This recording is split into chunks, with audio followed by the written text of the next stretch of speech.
Hey, what's up, folks, and welcome back to the channel today for another review. Now, today we're going to be reviewing a film that, upon checking out IFC's schedule, and obviously it's the end of the year, and obviously has had a great reputation for putting out good films this year. One film almost slipped past me, and I'm very glad that I caught it. And this film is Stardust. Now, this film is about David Bowie. He's 24 years old, it's 1971, and he's already done things in the UK. But now he wants to take his career to the next level. And that means him gaining territory in the US. He needs to gain popularity in there. He needs to do a tour. He needs to get more and more invested into who he is. As all artists thinks, like, hey, this is the way, this is the American dream. This is the trajectory to becoming a megastar is by becoming a star in the US. And while that's worked for many people, well, this story shows how the US wasn't quite ready for David Bowie. They wasn't. He was a trendsetter and he was before his time. And obviously all these things that he wanted to do eventually caught on.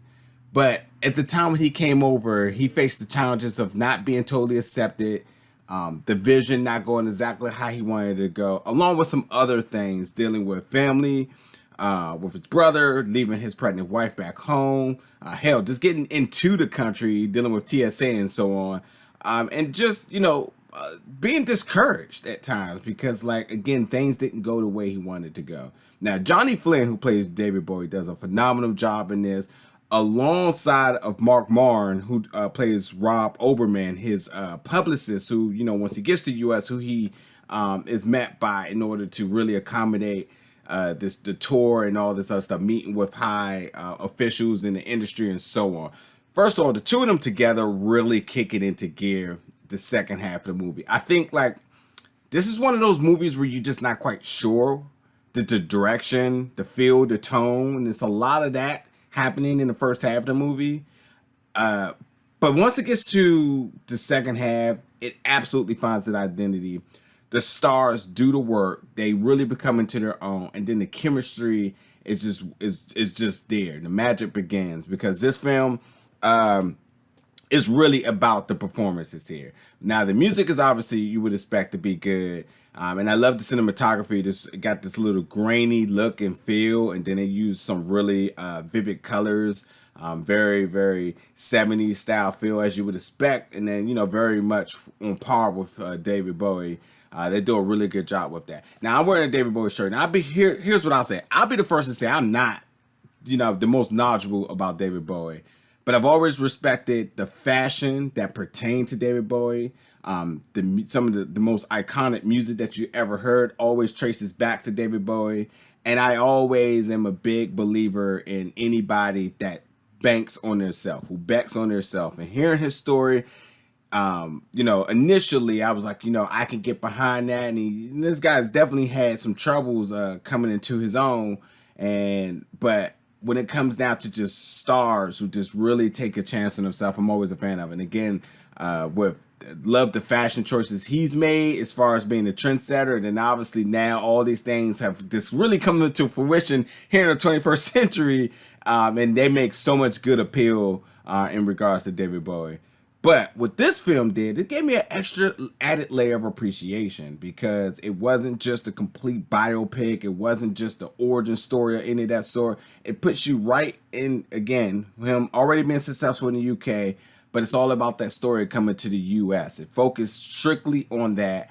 And I love the perspective here because, again, you think, and again, because you heard this story from other artists where, like, you come to the US just loves you and you just become a global phenomenon.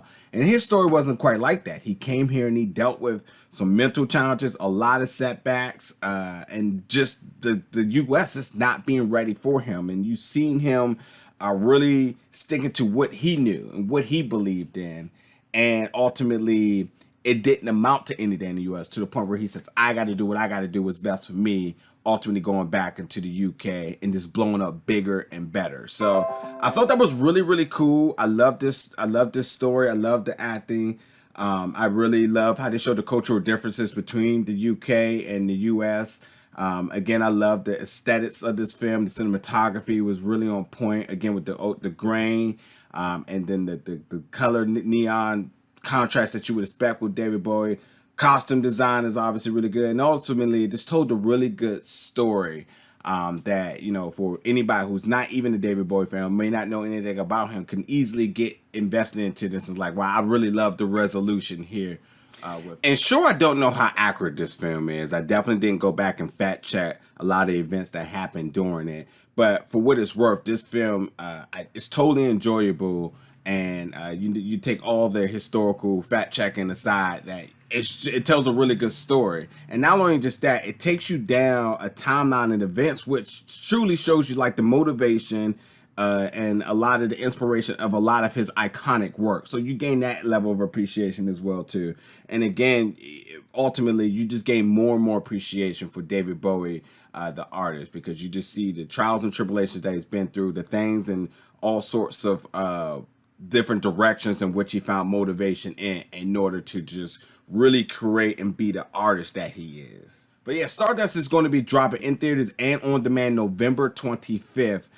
This is brought to you by IFC Films. You want to check this one out. Again, they've been doing a really good job in their film slate this year, especially the ones I've checked out. And this is just another one that I definitely think you want to go out your way if you're just looking for a really solid film that just checks all the boxes in filmmaking. Like, this is just a really good film. But anyway, thank you for watching this review, folks, and I'll catch you all very soon.